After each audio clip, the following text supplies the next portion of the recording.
इस वीडियो में हम लोग देखेंगे क्लास 7 अध्याय 8 क्षत्रिय संस्कृतियों का उत्कर्ष चैप्टर का क्वेश्चन आंसर।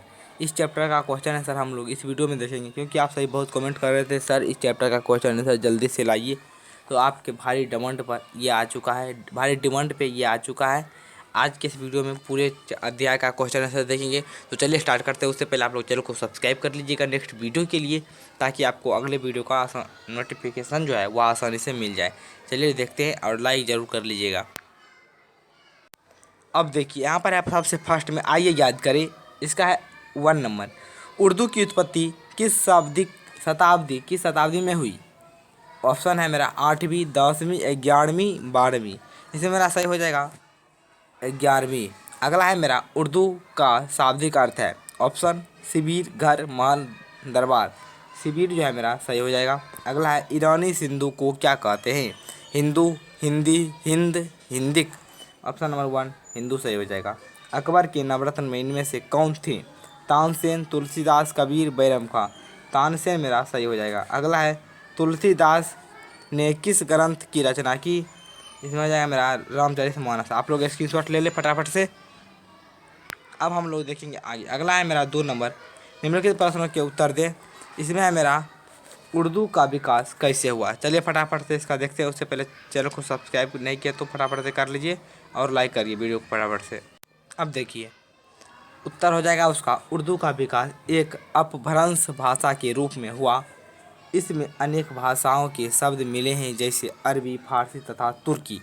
इसी कारण उर्दू को एक मिश्रित भाषा कहते हैं। इसकी लिपि फारसी है, लेकिन व्याकरण हिंदी, अंग्रेजी जैसी ही है। इसको लिख लीजिए आप लोग या फिर स्क्रीनशॉट ले लीजिए। चलिए आगे बढ़ते हैं। अब है मेरा अगला बी नंबर। देखिए बी नंबर का क्वेश्चन जो है मेरा वह क्या कह रहा है लौकिक साहित्य के बारे में 5 पंक्ति बताइए। तो यहाँ पर आपको लौकिक साहित्य के बारे में बताना है। तो लिखिएगा आप लोग, लौकिक साहित्य में ढोल मारूहा नामक काव्य लिखा गया। इसमें ढोल नामक राजकुमार और मारवानी नामक राजकुमारी की प्रणय लीला का वर्णन है। इस काव्य में महिलाओं के कोमल भाव को मार्मिक वर्णन किया गया है। इसी काल के लौकिक साहित्य के रचनाकार में कवि अमीर खुसरो भी हैं। अमीर खुसरो ने पहेलियों के हिंदी के भंडार को भरा। तो आपको यहाँ पर लिख देना है, पहेलियों से हिंदी भंडार को भरा। अमीर खुसरो पहेली लिखा करते थे अधिकांश। अब देखिए मेरा है अगला question number C. Question number C मेरा क्या कह रहा है, रहीम कौन थे? उनके द्वारा रचित किसी एक दोहा को लिखे। अब देखिए इसका उत्तर आप लोग को लिखना होगा, रहीम कौन थे। इसका लिखिएगा, रहीम का पूरा नाम अब्दुल रहीम खान था। अब्दुल रहीम खान था। अब्दुल रहीम खान शायद होता है, यहाँ पर देख लीजिएगा नाम था, पूरा नाम। ये अकबर के दरबार के नवरत्न में एक थे। इनकी अधिक पहचान कृष्ण भक्ति कबीर के रूप में है। इन्होंने हिंदी में अनेक कविताओं की रचना की। इनकी एक प्रसिद्ध रचना का अंश निम्नलिखित है। तो यहाँ पर आपको लिख देना होगा, कोई भी आप लिख सकते हैं। रहमन विपदा तू भली, जो थोड़े दिन हो, हित अनहित या जगत में जान परे सब कोई। इस तरह से आपको ये जो दोहा जो है इसको भी लिख देना है। चलिए आगे बढ़ते हैं। अब देखिए मेरा अगला है, हज्जानामा क्या है? तो इसका देखिए उत्तर आपको लिखना होगा, हज्जानामा मुगल काल का बना चित्र का एक एल्बम है। मुगलों ने चित्रकला की जिस शैली की नींव डाली वह मुगल चित्रकला के नाम से प्रसिद्ध हुई। हज्जानामा मुगल शैली की एक ही अद्भुत कृति है। यह ऐसी पांडुलिपि है जिसमें 1200 चित्र हैं। सभी चित्र स्थूल और नटकिन्ने गंगों में कपड़े पर बने हुए हैं। तो आपको यहाँ पर इसका आंसर लिख देना है। चलिए आगे बढ़ते हैं हम लोग।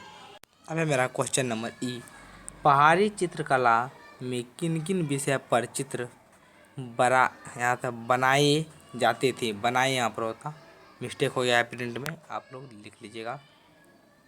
किताब में देख लीजिएगा, सही से बनाए ही होगा वहाँ पर। अब देखिए इसका उत्तर आपको लिखना होगा। पहाड़ी चित्रकला में विशेष रूप से सामाजिक विषय चुने गए। यहाँ पर गए होगा चित्र सामाजिक विषय पर ही बने। बच्चियों की गोद खेलते, संगीत के साज बजाते, पक्षियों या पशु के साथ मनोरंजन करते हुए चित्र बनाए जाते थे। राजा महाराजाओं का अंकेल या दरबारियों के साथ बैठे हुए चित्र बनाए जाते थे। प्राकृतिक दृश्य के चित्र भी बने। पत्ती और फलों से लदे वृक्ष के चित्र सराहनीय हैं। पहाड़ी चित्रकला में इन्हीं विषय पर चित्र बनाए जाते थे। चलिए आगे बढ़ते हैं। अब है मेरा एफ। एफ देखिए क्या है, गज़ल और काव्यवाली में अंतर है। काव्यवाली और गज़ल में अंतर, तो यहाँ पर आपको लिखना होगा सल्तनत काल में दो प्रकार के गायन शैली का विकास हुआ। पहला था गज़ल और दूसरा था काव्यवाली।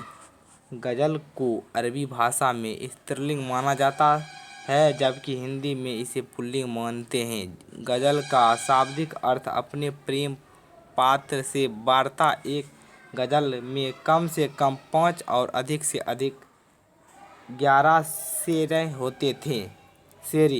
होते थे। इसके संग्रह को दीवान कहा जाते हैं। गज़ल की श्रृंगार रस में लिखी होती थी, जिस कारण इसका गायन संगीत प्रेमियों को अच्छा लगता था। सूफियों को भी गज़ल प्रिय रहा।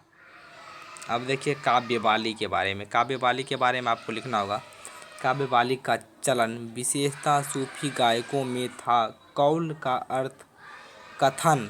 इसको गाने वाले काव्यवाल कहलाता था। यही शैली कव्वाली कहलाई। कोदाली गाते हुए गायक भक्ति में हो जाता था। उसके समक्ष लगता था कि अल्लाह सामने आ गया हो।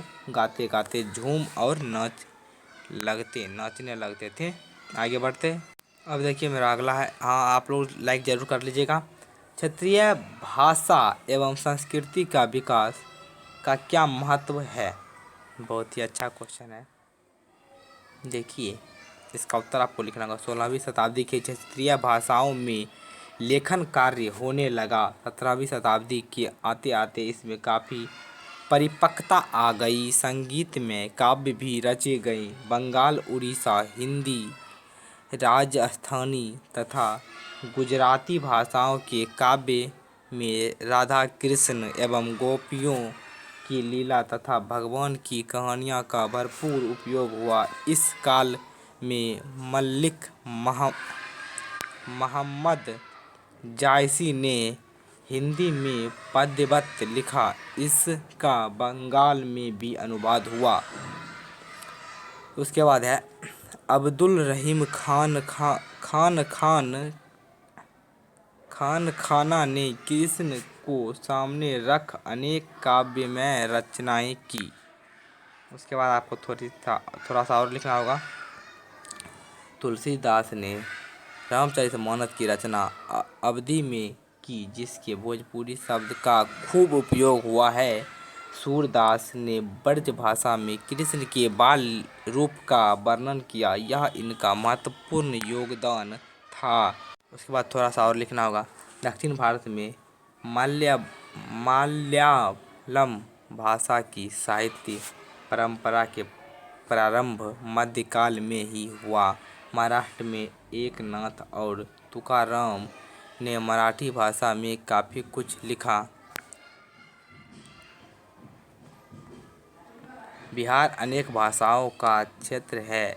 यहाँ की कुछ भाषाएं पूरे देश में बोली समझी जाती है। बिहार के चंद्रशेर मध्य काल के नामी टीकाकार थे। इन्होंने सूफी संत से प्रभावित होकर धर्म की व्याख्या की। अब देखिए बस अब खत्म ही होगा इसका आंसर। खासकर बिहार हिंदी भाषीय क्षेत्र है। यहाँ हिंदी की उत्पत्ति संस्कृत के अपभ्रंश के रूप में हुई। अन्य भाषाओं में जिन्हें शुद्ध श्रेणी कहा जा सकता है वे हैं भोजपुरी, मगही, मैथिली और उर्दू आदि। मैथिली भाषा के कवि कोकिल विद्यापति ने बहुत ऊंचाई पर पहुंचा दिया। मंडल मिश्र तथा भारतीय मिथिला की ही देन है। भोजपुरी का क्षेत्र बहुत विस्तृत है। अब है मेरा ये सबसे लास्ट क्वेश्चन। देखिए आप लोग, आपके घर में जो भाषा बोली जाती है उसका प्रयोग लिखने में कब से शुरू हुआ? इसका उत्तर आपको देना होगा। यहाँ पर का मेरे अपने घर में भोजपुरी भाषा बोली जाती है। लेखन में इसका आरंभ कबीर के समय से हुआ। स्वतंत्रता संग्राम के समय अनेक महाकाव्य भोजपुरी में रचे गए। बटोहिया, फिर गया और कुंवर सिंह महाकाव्य अधिक प्रकाशित रहे। महेंद्र मिश्र तथा भिखारी ठाकुर भोजपुरी के महान गीतकार रह चुके हैं। आज तो भोजपुरी भाषा काफ़ी विकास हो चुका है। ये आपको लिख देना है यहाँ से। चलिए स्क्रीनशॉट ले लीजिए, लेना चाहते हैं तो। और हाँ, चैनल को सब्सक्राइब जरूर कर लीजिएगा नेक्स्ट वीडियो के लिए। और इस वीडियो को आप लोग लाइक करके ही जाइएगा और कमेंट में बताइएगा वीडियो कैसा लगा। मिलते हैं अगले वीडियो के साथ। Thank you.